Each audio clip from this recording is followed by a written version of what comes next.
Et cette question, vu l'état des lieux, les jeunes qui veulent rejoindre l'hôpital public, le veulent-ils encore, Pierre ? À la Garde, près de Lyon, rencontre avec les étudiants de l'Institut de formation publique varois des professions de santé, plongés malgré eux dans cette crise.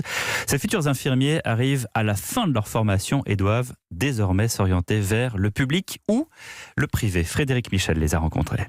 Cet été, son diplôme d'infirmière en poche, Aurélie rejoindra pour 5 ans l'établissement public qui a financé sa formation. Un contrat obligatoire et après, son choix de carrière pourrait dépendre des conclusions du Ségur de la santé. Justement, ces décisions, est-ce qu'elles vont me permettre de rester dans le public ? Est-ce qu'on sera enfin entendu ? À voir. Et à l'heure d'aujourd'hui, il y a un tel manque de personnel, de moyens. Au final, il faut vivre pour l'hôpital et mettre de côté notre vie privée. Marie aussi se destine au secteur public et attend de cette consultation de vraies avancées. Au travers de cette crise sanitaire, on entend énormément les soignants revendiquer leur salaire, leur plan de carrière. Donc c'est vrai que nous aussi, on aimerait, en entrant dans cette profession, être un peu plus considérés. Depuis une dizaine d'années, c'est plutôt le privé qui attire. Josie Chambon est la directrice de l'Institut de formation publique varois des professions de santé. Avant, tout le monde souhaitait aller dans le public. Aujourd'hui, pas du tout. Parce que souvent, les services ne correspondent pas à leurs attentes, à leur idéal de soignants. Salaire, horaire, moyens matériels et humains, même si cette crise sanitaire a conforté leur vocation,